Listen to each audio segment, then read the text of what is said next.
সবাইকে ঈদ উল ফিতরের শুভেচ্ছা, ঈদ মোবারক। সারা বছর আমি আপনি রাজকাহনে আলোচনা করি রাজনীতি নিয়ে। আমরা সবকিছুতেই খুঁজি রাজনীতি। আমরা যারা সবকিছুতেই রাজনীতি খুঁজি, রাজনীতি নিয়ে ভাবি, আর এতেই আমাদের সব চিন্তা, উত্তেজনা, বিনোদনের খোরাক খুঁজে পাই, তাদের জন্য উৎসবের দিনগুলো রাজনীতির ভাবনা থেকে ছুটি নিলে কেমন হয়?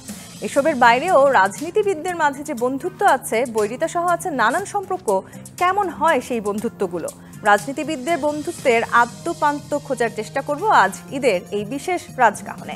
বিশেষ এই আয়োজনে আপনাদের সাথে আছি আমি তাসনুভা তন্নি, এবং আজকের এই আয়োজনের স্টুডিওতে আমাদের সাথে আছেন বিএনপির স্থায়ী কমিটির সদস্য ইকবাল হাসান মাহমুদ টুকু এবং এলজেপির মহাসচিব ডক্টর রেদওয়ান আহমেদ। আপনাদেরকে স্বাগত জানাচ্ছি রাজকাহনের স্টুডিওতে এবং ঈদ মোবারক। কেমন আছেন? আলহামদুলিল্লাহ, ভালো আছি। ডক্টর রেদওয়ান আহমেদ, আপনাকে দিয়ে শুরু করি। আমরা আসলে অনুষ্ঠানের শুরুতেও নিজেরা গল্প করছিলাম, আপনাদের 50 বছরেরও বেশি সময় ধরে বন্ধুত্ব। বলতে গেলে আসলে আপনাদের বলা চলে একেবারে কিশোর বয়স থেকেই তার মানে হয়তো সেই বন্ধুত্ব গড়ে উঠেছিল। একদম শুরুর দিকের বন্ধুত্বের গল্প দিয়ে আমি শুরু করতে চাই, যেহেতু ঈদের বিশেষ আয়োজন। সেই সময়ে দুরন্তপনার সেই ঈদগুলো, সেই বন্ধুত্ব সময়গুলো কেমন ছিল? আসলে আমাদের বন্ধুত্বটা খুব গভীরভাবে সৃষ্টি হয় ঢাকা বিশ্ববিদ্যালয় থেকে। হ্যাঁ, তখন ইকবাল হাসান মাহমুদও ঢাকা বিশ্ববিদ্যালয়ের সোশিওলজি স্টুডেন্ট, আর আমি পড়তাম হিস্ট্রিতে। তো পরবর্তী সময়ে আমি ডিপার্টমেন্ট চেঞ্জ করে ল ডিপার্টমেন্টে গেছি, কিন্তু আমার বন্ধুত্বটা ছিল, আমাদের ফ্যাকাল্টি অফ লটা ছিল অ্যানেক্স বিল্ডিংয়ে, আর টুকুর যে ডিপার্টমেন্ট, এটা সোশিওলজি ডিপার্টমেন্ট ছিল আর্টস বিল্ডিংয়ে। তো আমরা তো সাবসিডিয়ারি ক্লাস করতে আসতাম আর্টস বিল্ডিংয়ে। আর্টস বিল্ডিংয়ে সাবসিডিয়ারি ক্লাস ছাড়াও অন্যান্য সময় আড্ডা মারার জন্য, বিশেষ করে মেয়েদের কমন রুমের কাছাকাছি টুকুরে বেশি পাওয়া যেত। ওইখান থেকেই আমাদের বন্ধুত্বটাও আরও গভীর হয়। তো আমার আরও বন্ধুবান্ধব ছিল যারা সোশিওলজি ডিপার্টমেন্টে পড়তো। তো ওদের কাছে যেতাম, গেলে ইকবাল হাসান মাহমুদ টুকুরে খুঁজে বের করতাম, কারণ সে তো ঢাকার ছেলে। হ্যাঁ, আমাদের অগ্রজয়ী বলতে পারেন। হ্যাঁ, কারণ ঢাকাতে বড় হয়েছে, আর আমরা তো গ্রাম থেকে আইসা ঢাকায় বড় হয়েছি। তো মোটামুটিভাবে তাদের সান্নিধ্য লাভটা আমাদের কাছে অনেক ভালো লাগতো, কারণ টুকুর পরিধি অনেক বিস্তৃত ছিল। তারপরেও তার সাথে আমার যে গভীর বন্ধুত্ব গড়ে ওঠে, সেটা ছাত্রজীবন থেকে গড়ে ওঠে, এবং এটা আজ পর্যন্ত রক্ষা করতে আমি সক্ষম হয়েছি। যদিও আমাদের রাজনৈতিক চিন্তাধারা ভিন্ন ছিল, রাজনৈতিক প্রেক্ষাপট ভিন্ন ছিল, রাজনৈতিক চিন্তাভাবনা ভিন্ন ছিল, রাজনৈতিক সংগঠন ভিন্ন ছিল। আমি ছাত্রলীগ করতাম, ইকবাল হাসান মাহমুদ ছাত্র ইউনিয়ন করত। ছাত্র ইউনিয়ন ভাসানীর অনুসারী, and he was known as Bhasani in the university. Iqbal Hasan মাহমুদকে এই ভাসানীর একটু ডাইকা নিয়ে, কারণ সে ভাসানীর এত গভীর অনুসারী ছিল, তাকে সবাই ভাসানী বললেই ইকবাল হাসান মাহমুদকে বুঝতো। তো সেই সময় থেকে যে আমাদের বন্ধুত্বের গভীরতা, আমাদের সেটা পারিবারিক সূত্রেও আমাদের সেই বন্ধন আছে, এবং আমার স্ত্রীকে সে ছোটো বোন হিসাবে সম্বোধন করে।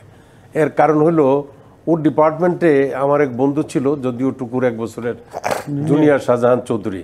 শাহজাহান চৌধুরী যে আমার বন্ধু ছিল, পরবর্তী সময়ে আমার ওয়াইফের বড় ভাই। যে না, আমি বিয়ের পরে তো, এর আগে তো আমার বন্ধু ছিল, পরে তো তার বোনের সাথে আমার বিয়ে হয়। তো ইকবাল হাসান মাহমুদ ডিপার্টমেন্টের খুব তার স্নেহভাজন 1 বছরের জুনিয়র শাহজাহান চৌধুরী, সে গান পাগল ছিল। সেও আপনার ওই যে লেডিস কমন রুমের কাছেই মেয়েদের সাথে তার সম্পর্কটা খুব বেশি ছিল শাহজাহান চৌধুরীর। তো এই শাহজাহান চৌধুরীর কাছে ঘোরাফেরাতেও ইকবাল হাসান মাহমুদের সাথে আমার বন্ধুত্বটা আরো বেশি গভীর হয়, এবং বিয়ের গভীরতাটা কিন্তু এখনো আছে, এখনো বোঝা যায় আপনাদের মধ্যে। এখনো আছে, জেলখানাতেও ছিল।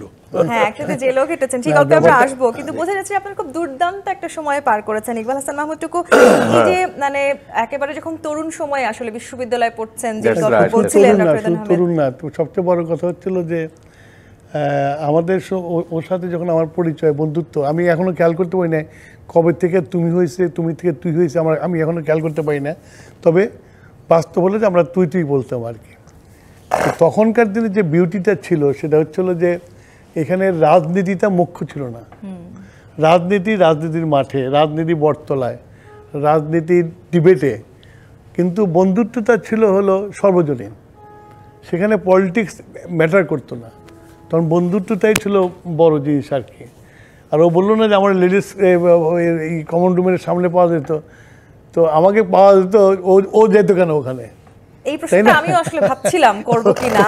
ও যেত কেন, তো ন্যাচারালি লেডিস কমন রুমে ও আসতো, মানে আমার এই সেই ওর ওয়াইফ, আমার ছোটো বোন বলে ডাকতাম আর কি, তো ওর সাথে দেখা করতে, পরন্তু আমরা ওকে ফ্যাসিলিটেট করতাম যাতে ওর সাথে একটু গপ্পসপ করতে পারে। এনিওয়ে, সেই সময়টা ছিল দুর্দান্ত সময় এই জন্য ছিল যে সদ্য স্বাধীনতাপ্রাপ্ত একটা দেশ, এবং ওই স্বাধীনতার যুদ্ধে আমরা ছিলাম অ্যাক্টিভিস্ট। সুতরাং আমাদের একটা যুদ্ধ, সেই যুদ্ধে জয়লাভ করে বিজয় হয়ে যখন আমরা ইউনিভার্সিটিতে আবার ফেরত এসেছি লেখাপড়া করার জন্য, তখন আমাদের মধ্যে একটা তো বিজয়ের ভাবটা একটা ছিল, সেই হিরো ভাবটা তো ছিল আমাদের মধ্যে। এবং যেহেতু দুজনে আসলে ছাত্র জীবন থেকে রাজনীতি করেছেন, সেই প্রভাবটাও তো ছিল। ছাত্র জীবনে রাজনীতি করেছি বলেই তো যুদ্ধে গেছি, যুদ্ধ থেকে ফেরত এসে এখনকার মতো না, যুদ্ধ থেকে ফেরত এসে আবার লেখাপড়া শেষ করেছি। তো ন্যাচারালি একটা তো যুদ্ধ জয়ের একটা তো কি বলবো যে অহংকারটা তো আমাদের মধ্যে ছিল, এবং আমাদেরকে আমরা যুদ্ধে গেছি, আমরা বন্দুক চালিয়েছি, আমরা গ্রেনেড মেরেছি, এই রোমান্টিসিজম থেকে তো অনেকেই আমাদের ভক্ত ছিল, বিশেষ করে মেয়েরা তো আমাদের ভক্ত ছিল যে আমরা যুদ্ধে গেছি, আমরা হিরো, তো আমরা তো সেই সময়টাতে আমাদের যে বন্ধুত্ব ছিল, ও আসতো থেকে এনএক্স বিল্ডিং থেকে, আমরা আড্ডা মারতাম, কখনো শরীফ মিয়াতে যে চা খেতাম, কখনো যে আমরা লাইব্রেরির পিছনে এই শরীফ মিয়ার ক্যান্টিন ছিল, সেখানে পাওয়া যেত, তেহারি পাওয়া যেত, আমার যন্ত্রমোটে 8 আনা দিয়ে ছোট্ট একটা প্লেটে তেহারি পাওয়া, একটা কাঁচামরিচ আর তেহারি খেয়ে আমরা আড্ডা মারতাম। এই যে এখনকার দিনে নাম করা যে সব কবির নাম শোনেন, নির্মলেন্দু গুণ, আবুল হাসান, তারপরে হুমায়ুন, এরা সব কিন্তু মহাদেব সাহা, তখন তো এরা সবাই ওইখানে আড্ডা মারত। তো ন্যাচারালি আমাদের ওই সময়টা একটা সুন্দর ব্লেন্ড ছিল, মিক্স ছিল, এই কবিদের সাথে আড্ডা হতো, পলিটিক্স করতে তাদের সাথে আড্ডা হতো, এমনি ভালো ছাত্র যারা তাদের সাথে আড্ডা হতো, দ্যাট ওয়াজ এ আমি মনে করি যে এরকম অ্যাটমসফিয়ার ঢাকা ইউনিভার্সিটি কোনোদিন ফেরত আসবে কি না আমি জানি না। তারপরে আবার ওখানে আবার 7 মার্ডারও হয়েছে, 2 বার করে মার্ডার হয়েছে, একবার শামসুন্নাহর হলের সামনে মার্ডার হয়েছে, একবার মহসিন হলে মার্ডার হয়েছে। তো সব মিলিয়ে মানে আমাদের ওই সময়টা ছিল খুব এক্সাইটিং টাইম পাস করতে। যেমন আসলে খুব সুন্দর সময় কাটিয়েছেন, তেমন রাজনীতিতে জীবনে অনেক রকমের চড়াই উতরাইও আপনারা। হ্যাঁ, রাজনীতিতে যেমন আমরা বলি, আমি মুক্তিযুদ্ধের সময় ও তো ইন্ডিয়াতে যে জিয়া রহমান সাহেবের সেক্টরে যুদ্ধ করেছে, আমরা তো ঢাকাতে, আমরা ঢাকা অশান্ত সেটা প্রমাণ করার জন্য আমরা ঢাকাতে বিভিন্ন জায়গায় গেরিলা কাজকর্ম করতাম, এবং আমরা সবচেয়ে দুঃসাহসিক কাজ যেটা ছিল, আমরা টেক্কা খান যেখানে থাকতো গভর্নর হাউসে, সেখানে আমরা বোম মেরেছিলাম, এবং পরে আমাদের সাতখার অনেকেই ধরা পড়ে গেছিল। তো এই ধরনের হিরোইক যে কাজগুলো ন্যাচারালি ওই বয়সটা তো রোমান্টিসিজমের বয়স। এই জায়গাটাতেই আমি একটু আসতে চাই। ডক্টর রেদওয়ান আহমেদ, এই যেটি বলছিলেন, ইকবাল আহমদ মাহমুদ টুকু অনেক মেয়ে ভক্ত ছিল, খুব স্বাভাবিক। ওই সময়টাতে আপনারা সদ্য যুদ্ধ করেছেন, দেশকে স্বাধীন করেছেন, একদম ইয়াং এনার্জেটিক রাজনীতিবিদ ছিলেন। সেই সময়টাতে এই যে মেয়ে ভক্তরা কতখানি কাছাকাছি আসার সুযোগ পেয়েছে? চিঠি পেয়েছেন কি কখনো কোনো মেয়ে ভক্তের? তা তো বিভিন্ন মেয়ের থেকেই চিঠিপত্র পাইছি, কিন্তু প্রেম একজনের সাথেই করতাম, উড়ি বিয়ে করছি। একই অবস্থা। চিঠিপত্র তো অনেকেই দিছে, চিঠিপত্র অনেকেই আদান প্রদান করতে চেষ্টা করছে। হ্যাঁ, এমনি বন্ধুত্ব ছিল। এই যে ওই মেয়েদের কমন রুমে গেলে শুধু আমার ডিপার্টমেন্টের মেয়েরা তা তো না, অন্যান্য ডিপার্টমেন্টের মেয়েদের সাথেও আলাপ পরিচয় হয়েছে। এখনও ওই সমস্ত আমার ফ্রেন্ড যারা ছিল এদের সাথে যোগাযোগ আছে, অনেকের সাথেই তুমি সম্পর্ক এখনও মেনটেন করি। অনেকেই তো মা হয়ে গেছে, এখন আমাদের বয়স তো 70 ঊর্ধ্ব, 73 বছর পার হয়ে গেছে। এখনও আমাদের ফ্রেন্ডদের অনেকে আছে, অনেকে মারা গেছে। হ্যাঁ, অনেক মেয়েরা এখনও টেলিফোনে খবর নেয়, ভাই কেমন আছো, তোমার ছেলে মেয়ে বাচ্চা কাচ্চা কেমন আছে। এখন কুশলাদি বিনিময় হয়।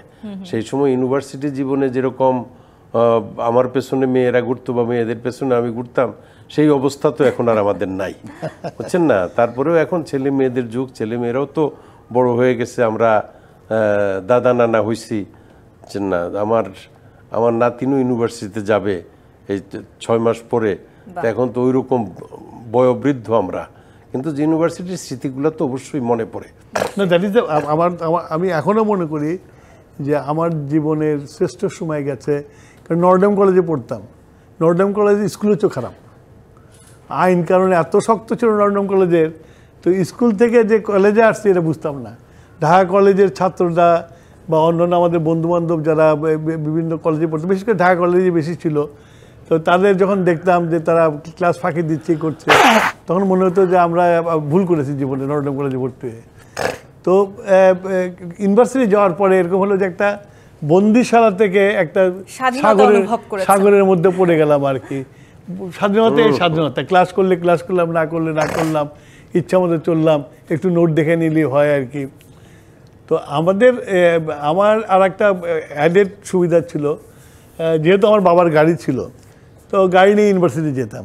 তো তখনকার আমলে ঢাকা ইউনিভার্সিটিতে খুব একটা বেশি ছাত্ররা গাড়ি নিয়ে যেত না, 2-4টা গাড়ি নিয়ে যাইতো আর কি, 2-4 জন। হ্যাঁ, তো সেই সুবাদে অনেক সময় রিক্সা পাচ্ছে না মেয়েরা, তাদেরকে ড্রপ দিতাম, বাড়িতে দিয়ে আসতাম। সব ধরনের সুযোগে সদ্ব্যবহার করা হয়েছে। হ্যাঁ, না তাতে হচ্ছে তাদের বাপ মাদের সাথে পরিচয় হতো, তারা আবার আমাদের প্রতি আস্থা রাখতো আর কি, যে কোনো প্রোগ্রামে আসবে, রাত হয়ে যাবে, কি আছে যে টুকু ভাই আমাদেরকে ড্রপ করে দেবে, গার্জিয়ানরা হ্যাপি ছিল আর কি। তো এই ঢাকা শহরের জীবনটা মোটামুটি ডানপাটা জীবনেই কাটিয়েছি। বন্ধুত্বের একটা সৌন্দর্যের গল্প বলছিলেন আপনারা দুজনেই একেবারে বিশ্ববিদ্যালয় থেকে। এখানে সবচেয়ে মজার ব্যাপার হচ্ছিল যে বন্ধুত্ব তো ইউনিভার্সিটির পরে আমরা হারিয়ে গেছি, টু বি ফ্র্যাঙ্কলি স্পিকিং হারিয়ে গেছি। ওর জীবন সংগ্রামে নেমে গেছে, আমি আমার জীবন সংগ্রামে নেমে গেছি। 1979-এ প্রেসিডেন্ট জিয়াউর রহমান সাহেবের ইলেকশনের পরে আমি একদিন পার্লামেন্টে গেছি। তো পার্লামেন্টে যাই দেখি যে ও এমপি হয়ে গেছে। হ্যাঁ, আমি তখন পলিটিক্সের চিন্তাও করছি, আমি এখন জীবন বানানোর চেষ্টায় করছি, ব্যবসা নিয়ে দৌড়াদৌড়ি করছি। ও অলরেডি এমপি হয়ে গেছে, রেদওয়ান এমপি হয়ে গেছে। তোর বয়স তখন কত? 27 প্লাস। খুবই তরুণ বয়সে আপনি এমপি হয়ে গেছে, এবং জিয়াউর রহমান সাহেবের খুব ঘনিষ্ঠ ছিল সে, যেহেতু জিয়াউর রহমান সাহেব সেক্টরে যুদ্ধ করেছে, কমান্ডের আন্ডারে যুদ্ধ করেছে।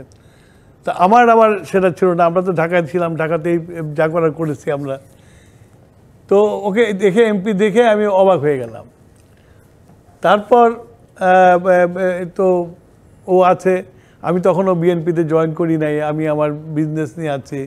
তো জয়েন না করে যেমন ক্রিটিক আর কি, ওদের দলের ওদের ক্রিটিক ছিলাম আর কি। তো পরে আস্তে আস্তে রাজনীতিতে একসাথে দল করেছি, বিএনপি, আবার ও চলে গেছে, এখন এলডিবি করছে, কিন্তু আমাদের বন্ধুত্বটা কোনো যায় না। আর সবচেয়ে বড় কথা হলো যে যখন 1/11 হলো, তখন তো আমরা সবাই গ্রেপ্তার হয়ে গেলাম। তো কিছুদিন পরে আমাদের জেলখানায় খবর আসলো যে এরকম ব্যাপার, আজকে রেদওয়ান সাহেব আসবে, আমাদের জেলে থাকতে আসবে আর কি।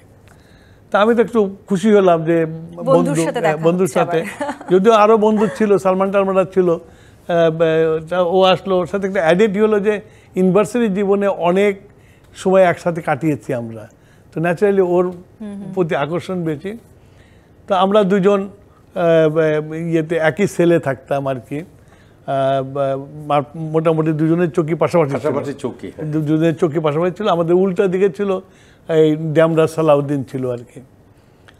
তো এই যে জেলের জীবন, যে কষ্টকর জীবনটা, যখন আমরা একসাথে হয়েছি তখন মনে হয় না যে আমরা জেলে আছি, আমরা মনে হয় যে আমরা ওই আগের মতো ইউনিভার্সিটির মতো আড্ডা মারছি, খাওয়া দাওয়া হচ্ছে, রান্নাবান্না আমরা নিজেরাই রান্নাবান্না করছি, করে নিজেরাই খাচ্ছি, এরকম। এই জায়গাগুলোতে আমি আসবো। এবং যেটা বলছিলেন যে একসাথে আপনারা জেল খেটেছেন, একই রুমে ছিলেন দীর্ঘদিন, তো আসলে জেলে ছিলেন, রুম নট একবার সেল বলে, জি সেটা কি সেই জেলের সেই সেলে আসলে ঈদ কেটেছে কিনা, সেই ঈদগুলোতে কি করেছেন, কেমন কেটেছে সেই সময়গুলো, আমি এই উত্তরটা নিব। আমাকে একটা বিরতি নিয়ে ফিরতে হবে।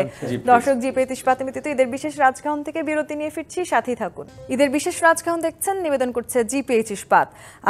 ঈদের গল্পে ছিলাম আমরা, আপনারা একসাথে জেলে একই সেলে ছিলেন এবং বলছিলেন যে নিজেরাই রান্না করে খেতেন। ঈদের দিনগুলো তাহলে জেলখানায় কেমন গেছে? ডক্টর রেদওয়ান আহমেদ, ঈদের দিনও কি আসলে নিজেরাই রান্না করেছেন জেলে বসে? না, ঈদের দিনে আসলে আমাদের নিজেদেরকে রান্না করতে হতো না, তবে টুকু রান্না টান্না করার ব্যাপারে একটু এক্সপেরিয়েন্সড মনে হলো। সে তো ওই যে ওর অঞ্চল থেকে বাগাইর আসতো, আচ্ছা, আমরা যখন জেলখানায় ছিলাম ওর অঞ্চল থেকে বাঘা আইর, হ্যাঁ আইর মাছ তো আমরা দেখছি আমাদের অঞ্চলগুলোতে বাঘা আইর নাই, কিন্তু ওর অঞ্চলে বাঘা আইর ছিল। তো ওর অঞ্চল থেকে বাঘা আইর আসতো, তো বিভিন্ন সময় আসতো, শুধু ঈদের সময় যে তা না। আর আমরা তো অনেকেই জেলখানাতে একসাথে ছিলাম। কুকফুট আসতো আমাদের বাড়ি থেকে, অ্যালাউড ছিল, হ্যাঁ। বাড়ির খাবার অ্যালাউড ছিল। হ্যাঁ, আমরা তো প্রথম ছিলাম ঢাকা জেলে, তো ঢাকা জেল থেকে আমাদেরকে ট্রান্সফার করলো এই কাশিমপুর জেলে। হ্যাঁ, তো কাশিমপুর জেলে গিয়েই একটা ছেলে আমরা দুইজন পাশাপাশি ছিলাম। তো ওই জায়গাতেও একটা ঈদ আমরা সম্পন্ন করছি। ওইখানে তখন জেলখানাতে নাসিম ছিল, তারপরে ওই সালমান রহমান ছিল, তারপরে সালাউদ্দিন ছিল, তারপরে হাশেম ছিল, পার্টেক্স গ্রুপের হাশেম সাহেব ছিল, তারপরে দুলু ছিল, নাসের রহমান ছিল। তো আমরা সবাই একটা বিল্ডিং এর দোতলায় বিভিন্ন কক্ষে আমাদের অবস্থান ছিল। তো আমরা যা করতাম, বিকাল হইলে বিকালবেলায় আমরা ব্যাডমিন্টন খেলতাম, সবাই একটু শরীর চর্চাও হইতো, ব্যাডমিন্টন খেলতাম। আবার সন্ধ্যায় যখন বাতি পড়তো তখন তো সেলগুলো বন্ধ করে দিব, ওই সময় আমরা রুমে ফিরে যেতাম। তো ঈদের কথাটা যে আপনি বললেন, ঈদ হবে এখন, ঈদের সময় তো যার যার বাসা থেকে বিভিন্ন জন, টুকুর বাসা থেকেও খানা দানা পাঠায়, আমার বাসা থেকেও পাঠায়, পার্টেক্সের হাশেমের বাসা থেকে, সালমানের বাসা থেকে, নাসিমের বাসা থেকে, সবার বাসা থেকে খানা দানা পাঠায়। তো সবগুলো আমরা একত্রে করে টেবিলে বসে সবাই আমরা একসাথে ঈদ উদযাপন করতাম। যে যে রাজনৈতিক দলেরই হোক, কে আওয়ামী লীগ, কে আমরা, তখন তো আমি এই মোটামুটিভাবে ওই বিএনপি ত্যাগ করে এলডিপি হয়েছি, কিন্তু তারপরেও কারোর সাথে আমাদের কোনো বন্ধুত্বের ঘাটতি ছিল না। আপনার আপনি একটু বলছিলেন যে ইকবাল হাসান মাহমুদ টুকু খুব ভালো রান্না করেন, সবচেয়ে ভালো কি রান্না করেন? আচ্ছা, ইকবাল হাসান মাহমুদ রান্না করে মানে সব আইটেমের উপরই তার দক্ষতা আছে। আচ্ছা, সব আইটেমের উপরই দক্ষতা আছে। মনে করেন বাঘা আইর মাছটা রানবে কিভাবে, প্রথম এই পেঁয়াজ মরিচ বা এগুলো দিয়া আপনার তেলে করে ফুটানোর পরে তারপরে বাগার দিবে, এটা বাগার নি কয়, বাগার দিবে। যে আপনার তার মানে রান্নার প্রতি ইন্টারেস্ট না, ওর ছিল খাওয়ার প্রতি, মানে রান্নাটা হলো কি, ব্যাপারটা হচ্ছে যে আমি খুব ভোজন রসিক মানুষ আর কি। তো জেলে গেছি, খাওয়া পছন্দ হচ্ছে না, আর জেলের খাওয়া তো মুখে দেওয়া যায় না। তো ন্যাচারালি যেটুকু দিত ওরা, সেটুকু যদি একটু নিজেরা রান্না করে খাই তাহলে ভালো লাগতো আর কি। তো সেই জন্য আমি আর হাশেম, মনে আসতো, আমি আর হাশেম দুজনে আমাদের ওটাকে বলে হলো কি জানি নামটা ভুলে গেলাম, তো জেলের একটা টার্ম আছে আর কি। সেইখানে সেই বড় বড় রান্নাঘর, ওখানে যেতাম, যে আমাদের খাবারটা আমরা লঙ্গর না, কোনটা ওই যেখানে পাক শাক করে, লঙ্গর না, আমিও ভুলে গেছি আর কি। তো ওইখানে রান্না করে আমরা খাবার নিয়ে আসতাম। তো ঈদের যেটা বলা হলো আর কি, তো ঈদ তো জীবনের প্রথম ঈদ জেলখানায়, রোজাতে আমরা কি করলাম, জেলারকে বললাম যে আমরা তো তারাবির নামাজ পড়বো, তো জেলখানায় কি কোনো কয়েদি আছে, কারণ বাইরে থেকে লোক আসতে পারবে না, তো যে হাফেজে কোরআন বা এরকম, তো এরকম 2টা হাফেজে কোরআন এনে দিল আমাদেরকে জেলখানায়, খুব সুন্দর চেহারা ছেলে দুটার। তো এই ইসলামিক লাইনের ইটি করতে জেলে গেছে আর কি। তো ওরা দুজন আমাদেরকে তারাবির নামাজ পড়াতো, তো আমরা সবাই তারাবির নামাজ পড়তাম। আর জেলে গেলে একটু বেশি রিলিজিয়াস হয়ে যায়, সবাই রিলিজিয়াস হয়ে যায়, ধর্ম সম্বন্ধে একটু বেশি হয়ে যায়। তো ন্যাচারালি রোজা করেছি, তারপরে ঈদ, পরিবার নাই, কিন্তু আমরা যে একসাথে সব বন্ধুবান্ধব, সবচেয়ে সুবিধা হলো আমরা সবাই বন্ধু ছিলাম। জেলে গেলেও আমরা সবাই বন্ধু ছিলাম, অন্য দল করলে বন্ধু ছিলাম। এই যে অন্যান্য দলের সাথে বন্ধুত্বের কথা বলছেন, জেলে খেটেছেন, সেখানে আসলে আপনাদের এই বন্ধুত্বটা বোঝা গেছে। সবকিছু মিলিয়ে এই যে দীর্ঘ সময় পার করেছেন, 50 বছরেরও বেশি সময় ধরে আপনারা দুজনে রাজনীতি করছেন, অনেক চড়াই উৎরাই তো পেরিয়েছেন, এবং খুব মজার ব্যাপার আপনারা একই বিশ্ববিদ্যালয়ে পড়েছেন, ভিন্ন মতাদর্শের রাজনীতি করলেও আপনাদের বন্ধুত্ব কিন্তু গাঢ় হয়েছে। যখন আসলে আলাদাভাবে রাজনীতি করেছেন, অনেক সময় তো অনেক কিছু নির্যাতন, অনেক কিছু শিকারও হতে হয়েছে। কখনো কি মনে হয়েছে রাজনীতিবিদ না হয়ে অন্য কিছু হলে হয়তো পরিবারকে আরেকটু সময় দিতে পারতাম, ঈদগুলো হয়তো আরেকটু ভালো কাটতো? ওইটা তো মনে হয় না। একটা জিনিস মনে হয়েছে, সেটা হচ্ছে হলো যে যখন আমাদের বিরুদ্ধে মামলা হলো 1/11-তে, তো ও তো লর্ড ছাত্র, তো ও বসে বসে আইনের বই পড়ে পড়ে পরের দিন কোর্টে যে কি করবে উপায় খুঁজে বের করে ও নিজে ব্রিফ তৈরি করে নিয়ে যেত। তো আমি আবার ওর কাছে বই নিয়ে আমি আবার দেখতাম, ওকে জিজ্ঞেস করতাম এটা কি জিজ্ঞেস করতাম করে হাফ আইন ওর কাছ থেকে আমি শিখে ফেলছিলাম আমি। তো তখন আমার মনে হতো যে আমার বাবা তো লয়ার ছিল, বহু আগে যখন মুসলমানরা কেবল শিক্ষিত হতো তখন আমার বাবা লয়ার। তো আমার বাবা আমাকে ব্যারিস্টার বানাতে চেয়েছিল, কিন্তু আমি হই নাই। বাবাকে আমি বলেছি যে at the age of 35 I cannot start my career, I must start my career now. তো বাবা মন খারাপ করেছে, আইনজ্ঞ ছিল, আইনজ্ঞ হবে না কি হবে। তখন মনে হতো যে বাবার বোধহয় এই যে মন খারাপটাই বোধহয় আজকে আমাকে রিমাইন্ড করাইতেছে যে তুই এটা পড়তিস, তাহলে তুই আজকে রেদনের মতো নিজের ব্রিফটা নিজে তৈরি করে নিয়ে যেতে পারছিস। ডক্টর রেদন আহমেদ, আপনারও কি এরকম মনে হয়েছে? আপনারা তো দুজনেই ব্যবসাও করেছেন রাজনীতির পাশাপাশি। এরকম ধরেন ওই যে আমার ল ব্যাকগ্রাউন্ড, আমি ঢাকা ইউনিভার্সিটি থেকে LLB অনার্স LLM প্রথম ব্যাচে পাশ করছি, তারপরে ওকালতির সনদ ছিল, হাইকোর্টেও কিছুদিন যাওয়া আসা ছিল 79-এ MP হওয়ার আগে। তো Bangladesh penal code, criminal procedure code বা অন্যান্য আইন কানুন যেগুলোতে আমাদেরকে অভিযুক্ত করতে চেষ্টা করছে, এগুলোর উপরে তো একটু স্টাডি করলে নিজেও মোটামুটিভাবে কিছুদিন, যেহেতু কোর্টে আসা যাওয়া ছিল, কোর্টে গেলে ওই সময় উকিলও রাখতে দিত না আমার মিলিটারিদের কোর্টে। তো যাই হোক, সেটা আমরা বন্ধুদের মধ্যে সেরকম একটা আদান প্রদান ছিল, এবং তার বিষয়গুলো নিয়েও আমি তাকে ব্রিফ করছি যে তুমি যদি এইভাবে আগাও বা তোমার লয়ারকে, তোমার সাহায্যকারীকে ওইভাবে বলো, তোমার সহযোগিতা হবে। তো একটা জিনিস হলো, ওই আমার ইন্টেনশন ছিল যে আমি ওকালতি করব, প্র্যাকটিস করব। হ্যাঁ, তো আসলে আমি জেড ফোর্সের সাথে যুদ্ধ করার কারণে শহীদ রাষ্ট্রপতি জিয়াউর রহমানের সাথে আমার একটা সুন্দর সুসম্পর্ক ছিল যুদ্ধকালীন সময় থেকে। তারপরে আমার দলের যিনি এখন প্রেসিডেন্ট কর্নেল অলি, তখন উনি ব্রিগেড মেজর ছিলেন, ওই 71 থেকেই আমরা একে অপরের পরিচিত। তো যখন আমি আপনার রাজনীতিতে আসি, আমি ছাত্রলীগ করতাম। ছাত্রলীগ লিবারেশনের পরে দুইটা ভাগ হয়ে যায়, একটা বঙ্গবন্ধুর পক্ষে মুজিববাদী ছাত্রলীগ, আর একটা হলো শাহজাহান সিরাজ এবং রবের নেতৃত্বে একটা ছাত্রলীগ, বৈজ্ঞানিক সমাজতন্ত্র। তো তখন আমি বিভক্তির পরে তাদের সাথে বৈজ্ঞানিক সমাজতন্ত্রে যোগদান করি, এবং ছাত্র রাজনীতি মোটামুটি ছাত্র ভালো ছিলাম, ভালো ছেলেরাই তখন ওইগুলোর উপরে লেখাপড়া করতো, ক্লাস টাস করতো, ভালো ছাত্ররাই রাজনীতি করতো। তো যাই হোক, তো একবার আমি ওই অনার্স পাস করার পরে, তখন মুন্সিফ ছিল, অ্যাসিস্ট্যান্ট জাজ না, ইন্টারভিউ দিলাম, চাকরিও পাইলাম। তখন যে কোনো কারণেই হোক, ওই 77-এ ওই প্রেসিডেন্ট জিয়া তখন চিফ মার্শাল ও অ্যাডমিনিস্ট্রেটর ছিলেন, ওনার এখান থেকে কর্নেল অলি সাহেব, তখন তার প্রাইভেট সেক্রেটারি, আমাকে ডাকলেন।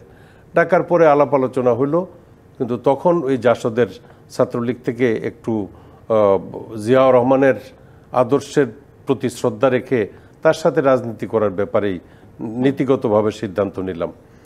এবং আমাকে বললো যে তুমি তোমার নির্বাচনী এলাকা গুছাও, তুমি ওখান থেকে নির্বাচন করতে হবে। তখন এই যুব সংগঠনটা গঠন করার জন্য আমার উপরে দায়িত্ব বর্তালো। তো আমি মোটামুটিভাবে ওই সময় এই যুব সংগঠনটা করার ব্যাপারে যথেষ্ট কন্ট্রিবিউশন আমার ছিল। আপনাদের রাজনৈতিক জীবনে যারা আসলে দীর্ঘদিন ধরে রাজনীতি করছেন, সবাই হয়তো মনে করেন যে আপনারা ভীষণ কঠোর বা আসলে সবসময় খুব গম্ভীর হয়ে থাকেন। এর বাইরেও তো আসলে আপনাদের একটা জীবন আছে, আপনাদের পরিবার আছে, আপনারা বিয়ের গল্প তো আমরা অর্ধেকটা বোধহয় শুনেই ফেলেছি। সেই জায়গাগুলো নিয়ে একটু জানতে চাই, বাড়িতে কে কে আছেন, কিভাবে আসলে এখন একেবারে পরিবারের সাথে সময়গুলো কিভাবে কাটে? না, পরিবারের সাথে সময়গুলো, আমি তো 3টা ছেলে মেয়ের বাপ। হ্যাঁ, আমার 1 ছেলে 2 মেয়ে, আমার বড় মেয়ে, তারপর আমার ছেলে, তারপর আমার ছোট মেয়ে। ওরা 3জনই লেখাপড়া শেষ করে ফেলছে বেশ আগে।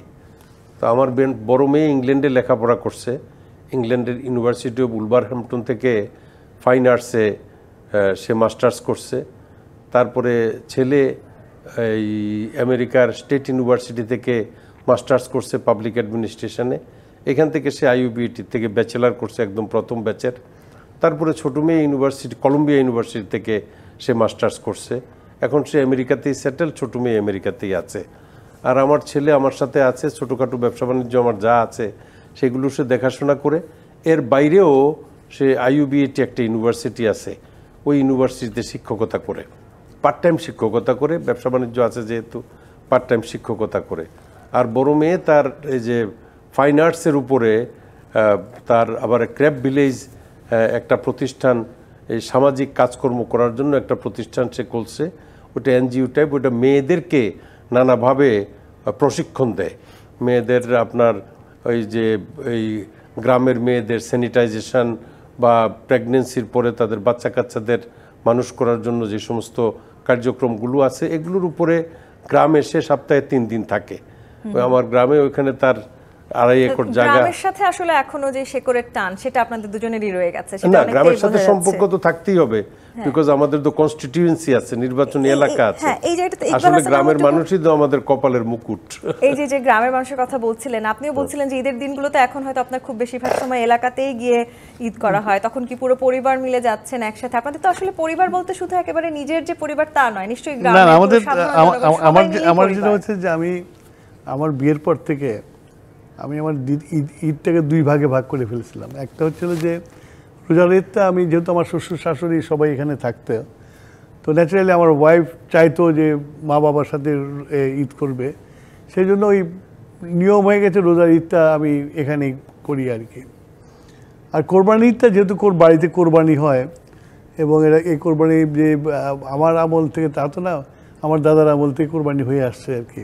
তো ন্যাচারালি অনেক মানুষ অপেক্ষা করে কোরবানির জন্য, গোশের জন্য আর কি। সেই জন্য কোরবানি ঈদটা আমি রিলিজিয়াসলি বাড়িতে করি আর কি, বাড়িতে করি। এবং আমার সিরাজগঞ্জে শহরের যে বাড়ি সেখানেও করি। আবার ঈদের পরের দিন আমার গ্রামের মানে আদি বাড়ি যেটা আর কি আমাদের, যেটা নাকি আসল রুট আমার, সেখানে চলে যাই, ওখানেও কোরবানি করি আর কি। তো এইভাবে কাটে। আর ঈদের দিন আসলে যেটা হয়েছে যে ওর যেমন 3 ছেলে মেয়ে, আমার 1 ছেলে 1 মেয়ে। ছেলে আমরা একসাথে জয়েন্ট ফ্যামিলি, আমাদের ছেলে আমার সাথেই থাকে। আমার ছেলের ঘরে 2টা ছেলে। আমার বড় নাতি মাশাআল্লাহ এখন এবার ও লেভেল দিবে আর কি। আর ছোট নাতি এখন বোধহয় ক্লাস 5 না 6 পড়ে আর কি। আর মেয়ের একটাই বাচ্চা, সেও 7 বছরের। তো ন্যাচারালি এখন এদের নিয়ে সময়টা বেশি কাটে। আর আমার যারটুক ব্যবসা ছিল 1 একরে তো আমার শেষ করে দিয়েছিল, যতটুক আছে আর কি ধ্বংস অবশেষ, সেটা আমার ছেলে দেখাশোনা করে। বাট গত 16 বছরের আমাদের অত্যাচারের ক্ষতবিক্ষত হয়ে ওগুলোর অবস্থা খুব ভালো নাই আর কি। তো এর মধ্যে তো জীবন চলে আর কি। তো ধরেন যে গত 2টা ঈদ আমি বাড়িতে করতে পারি নাই, আমি দেশের বাইরে ছিলাম। শেখ হাসিনা আমাকে 9 বছরের জেল দিয়ে দিয়েছিল, তো আমি জেলে একসাথে আমরা ব্যাংককে ছিলাম। আপনারা মানে আপনাদের অনেক কিছুই আসলে মিল, হ্যাঁ, একেবারে একসাথে ছিলাম। বিশ্ববিদ্যালয় জীবন থেকে শুরু হয়ে গত বছর আমরা দুজনে একসাথে ব্যাংককে মানে এক্সাইল অবস্থায় ঈদ করেছি আর কি। তো মজাই করেছি আমরা। প্রকৃত অর্থে আসলে বন্ধুদের মধ্যে সুখ দুঃখের ভাগাভাগি যেটাকে বলে, আপনাদের মধ্যে একদম পুরোটাই হয়েছে। একদম মোটামুটি ভাবে পুরোটাই ধরতে পারেন। ও আমেরিকায় ছিল, আমি লন্ডনে ছিলাম। যখন এই দেশ থেকে চলে যাই, তখন আমরা দুজন ডিসাইড করলাম যে চল যাই ব্যাংককে যে থাকি, বাড়ির কাছেও থাকবে, ব্যাংককে থাকি। তো আমেরিকাতে ও চলে আসলো, আমি লন্ডন থেকে চলে আসলাম। এসে আমরা ব্যাংককে মোটামুটি বাড়ি ঘর ভাড়া করে থাকা শুরু করলাম, পাশাপাশি থাকা শুরু করলাম। তো ঈদের আমাদের হচ্ছে কি পারিবারিক সাথে বেশি করে ঈদের দিনটা আমাদের বেশি মানুষের সাথে ইন্টারাকশন করতে কাটে আর কি। এখন তো আসলে অনেক মানুষের সাথে আপনাদের ঈদ করতে হয়, এখন হয়তো সালামি দিতে হয়, কিন্তু একটা সময় তো নিশ্চয়ই ছিল যে সালামি পেতে ভীষণ ভালো লাগতো। সেই সময়কার ছোটবেলার ঈদের স্মৃতিগুলো একটু শুনবো, আপনাদের প্রিয় খাবার, ঈদের দিনের সকালটা কিভাবে শুরু হয় সেই গল্পগুলোতে আমি আসবো। আরো একটি ছোট বিরতির সময় হচ্ছে। প্রিয় দর্শক, জি25 প্রাপ্ত নিবেদিত ঈদের বিশেষ রাজকাহন থেকে আরো একটি বিরতি নিয়ে ফিরছি, সাথেই থাকুন। আরো একবার আমন্ত্রণ ঈদের বিশেষ রাজকাহনে। ইকবাল হাসান মাহমুদটুকু আপনাদের ছোটবেলার ঈদের গল্প শুনতে চাচ্ছিলাম। আপনি বলছিলেন যে আপনি আসলে একেবারে পুরোদস্তুর রাজনৈতিক পরিবারেই বেড়ে উঠেছেন। ছোটবেলায় আসলে ঈদ কেমন ছিল? ছোটবেলায় আমি যেটা বললাম আর কি, আমার বাবা তো পলিটিশিয়ান ছিলেন, সেই ব্রিটিশ আমল থেকে উনি পার্লামেন্টের মেম্বার, তারপরে পাকিস্তান হওয়ার পর পাকিস্তানের মন্ত্রী হয়েছেন। তা আমাদের বাড়িতে আমাদের যে ঈদটা যেটা শুরু হতো আর কি, সেটা হলো যে ওই সকালবেলা নামাজ পড়ার পরে এসে সেমাই টেমাই খাওয়ার পরে বাবা তার সন্তানদের নিয়ে মানে তার এলাকার লোকজনদের নিয়ে ব্যস্ত হয়ে যেত, আমরা আমাদের মতো ঈদ করতাম। তো ছোটোবেলায় যেটা সবচেয়ে মজার ব্যাপারটা হতো যে আমরা বন্ধুবান্ধবরা গ্রুপ থাকতাম, তো বন্ধুবান্ধবরা মানে 8-10 জনের বাড়িতে যে খেতাম। হ্যাঁ, মানে প্রত্যেক বাড়িতে কিছু না কিছু যে খেতাম আর কি। আর সবচেয়ে মজার ছিল যে আপনার বন্ধুর বাড়িতে গিয়ে খাওয়ার কোনো স্মৃতি আছে কিনা? বন্ধুর বাড়িতে সবচেয়ে প্রিয় খাবার কি কি মনে হয় যে বন্ধুর বাড়িতে গিয়েছেন, কোন একটা খাবার খেয়েছেন হয়তো ভাবির হাতের রান্না? ওরকম স্মৃতি খুব একটা নাই। ইন জেনারেল খেতাম বন্ধুর বাড়িতে। রাত হলে আমরা এই সিনেমা দেখতে যেতাম, ডল বাড়িতে সিনেমা দেখতে যেতাম।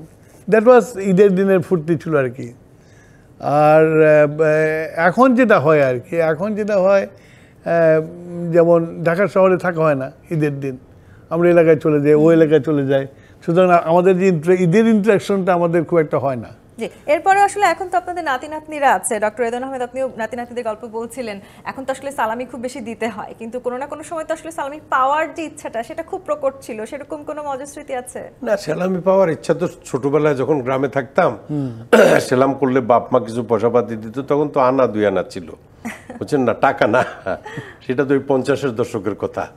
তো কিন্তু এখন তো আসলে গ্রামে যখন যাই, বিশেষ করে ঈদ উল ফিতরের সময়, ওটা আলাদা একটা টাকা বাজেট থাকে। আমাদের নেতা কর্মী যারা মোটামুটিভাবে একটু দরিদ্র, তাদেরকে কিছু টাকা পয়সা দিতে হয় যাতে ঈদটা সুন্দরভাবে পালন করতে পারে।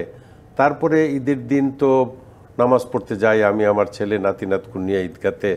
তখন ঈদগাহ থেকে ফেরার পরে যে আমার ভাতিজা ভাতিজি আছে বা অন্যান্য ছোট আত্মীয় স্বজনরা আছে, সবাই আসে সেলাম করতে।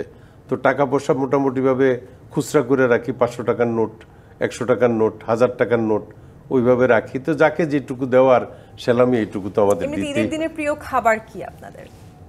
প্রিয় খাবার তো যেটা আমার স্ত্রী রান্নাবান্না করে, আমার স্ত্রীর পছন্দই আমার পছন্দ, ছেলে মেয়েরা যেটা রান্নাবান্না করে, আমার এমনি কোনো আসলে পছন্দ নাই, ওদের পছন্দই আমার তার মানে এখানে পছন্দ। আসলে ভোজন রসিক বলতে বেশিরভাগ আমরা বোঝাতেই পারছি যে ভোজন আসলে রসিক, ইকবাল হাসান হয়তো টুকু খুব বেশি- ভোজন রসিক।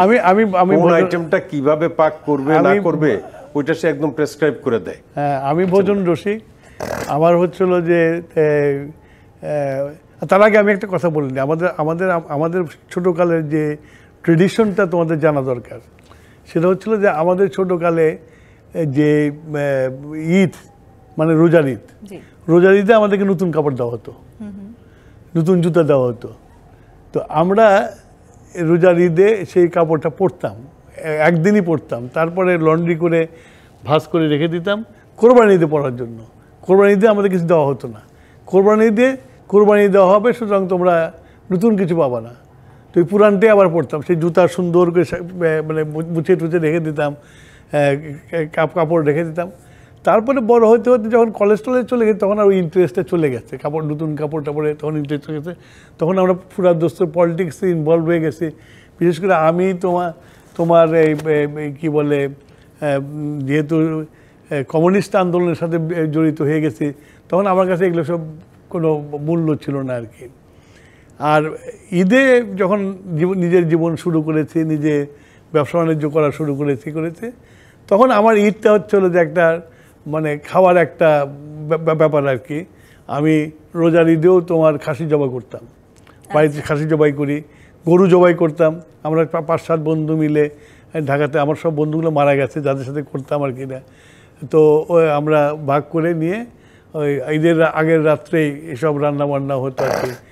আর ওই কী বলে শেষ রোজা, তো ওইগুলো রান্না গরম গরম খেয়ে তারপরে ঘুমাতে যেতাম। বাহ, তার মানে আসলে রাজনৈতিক এই কঠিন পদচারণার পাশাপাশি আপনাদের একটা খুব স্বাভাবিক সহজ সরল আনন্দ ঘন এক ধরনের মুহূর্তও আসলে কেটেছে। এই যে এত দীর্ঘ সময় আসলে রাজনীতিতে পার করেছেন, যাপিত জীবনের গল্প বলছিলেন আমাদেরকে, কোনো আফসোস আছে কি? আমি একদম শেষ সময়ে চলে এসেছি, জীবন নিয়ে আসলে কখনো ভেবেছেন কিনা যে আজকে রাজনীতিবিদ হয়ে হয়তো এই পরিবর্তনটুকু আমাদের দ্বারা করা সম্ভব ছিল কিন্তু আমরা পারিনি, সেরকম কোনো আফসোস আছে কিনা ডক্টর রেদওয়ান আহমেদ? না, ধরেন আমি একজন মুক্তিযোদ্ধা হিসাবে এই দেশটা আমরা স্বাধীন করছি, একটা স্বাধীন সার্বভৌম বাংলাদেশ আমরা এই জাতিকে উপহার দিছি। এবং এখন যারা বলে যে এই 53 বছরে আমরা কিছুই পাই নাই, এগুলো আসলে ভ্রান্ত নানা রকম কথাবার্তা বলছে। আপনারা জানেন এবং দেশবাসী জানে যে দেশ স্বাধীন হওয়ার পরে প্রথম বাজেট ছিল 650 কোটি টাকা বা 700 কোটি টাকা, আর আজকের বাজেট হচ্ছে 7 লক্ষ কোটি টাকা, বুঝছেন না? যার বাড়িতে একটা ক্লার্ক ছিল না, আজকে তার ছেলে সচিব হয়েছে। যার ছেলে একটা সিপাহী হইতে পারে না, আজকে তার ছেলে জেনারেল হয়েছে। আজকে শত শত জেনারেল, যত শত সচিব, শত শত অ্যাম্বাসেডার, হাই কমিশনার, হাজার হাজার কোটি টাকার মালিক, আমাদের দেশের বিত্তবান ধনী ব্যক্তিরা এই বাংলাদেশ স্বাধীন হওয়ার কারণেই কিন্তু তাদের এই অ্যাচিভমেন্ট। সুতরাং এই যে দেশ আমরা স্বাধীন করছি, এটাতে আমাদের আত্মতৃপ্তি আছে একজন মুক্তিযোদ্ধা হিসাবে, বুঝছেন না? অনেকেই বলে থাকেন যে কিছুই পাই নাই, কিছু পাই আর কি পাইতে চান না। এখানে তোর সাথে আমি একটু অ্যাড করবো আর কি। দেখেন আজকে বাংলাদেশের যে মানচিত্রটা, এই মানচিত্রটা স্বাধীন হয়েছিল বলেই কিন্তু এতগুলো জিনিস আজকে যে আমাদের অ্যাচিভমেন্ট, আজকে যে এই যে সারি সারি কংক্রিট ভিলেজ, ঢাকা শহর তো কংক্রিট ভিলেজ ছিল না। আমরা যখন মুক্তিযুদ্ধ করেছি তখন তো এসব জায়গা ফাঁকা ছিল, এইসব জায়গায় আমরা অ্যাকশন করেছি, আমরা ফাঁকা জায়গায় এসে আমরা অ্যাকশন করেছি। তো সেই অ্যাচিভমেন্টটা আছে। সেই অ্যাচিভমেন্টটা যেটা করতে পারি নাই, যেটা রেদওয়ান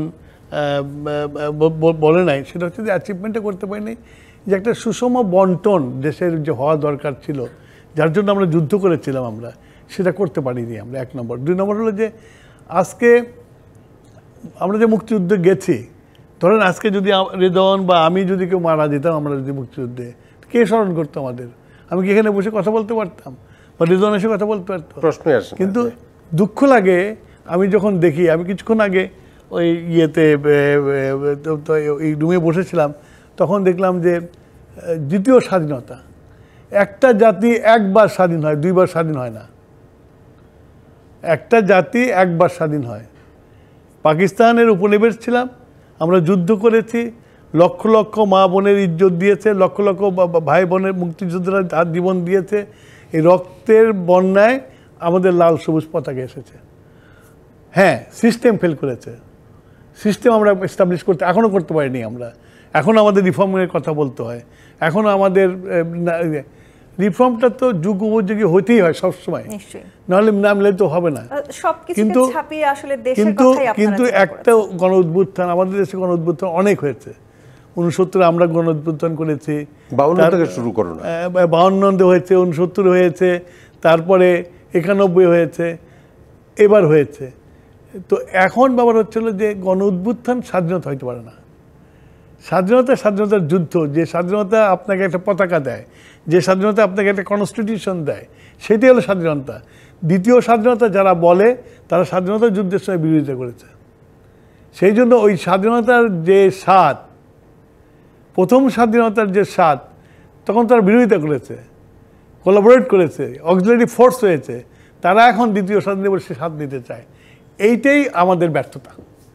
এরপরে আসলে নিশ্চয়ই আমরা প্রত্যাশা রাখতে চাই নতুন বাংলাদেশে দাঁড়িয়ে আপনাদের মতন যারা রাজনৈতিকভাবে ভিন্ন মতাদর্শে বিশ্বাসী, আপনাদের এই সুন্দর গাঢ় প্রগাঢ় বন্ধুত্ব, আসলে সেই বন্ধুত্বটা আসলে রাজনীতিকে আরও বেশি সৌন্দর্য দিচ্ছে। সেই সৌন্দর্য আসলে ছড়িয়ে পড়ুক সবার মাঝে, পুরো বাংলাদেশের মাঝে। অসংখ্য ধন্যবাদ। ঈদের এই বিশেষ সময়টাতে আপনারা ডিবিসির পরিবারকে সময় দিয়েছেন, আমাদের রাজকাহনে সময় দিয়েছেন। আপনাদেরকে আরও একবার ঈদ মোবারক জানিয়ে আমি শেষ করতে চাই। তোমাকেও ধন্যবাদ। আমাদের দুজনের অজানা কাহিনী কিছু বলে ফেললাম আমরা অজান্তে।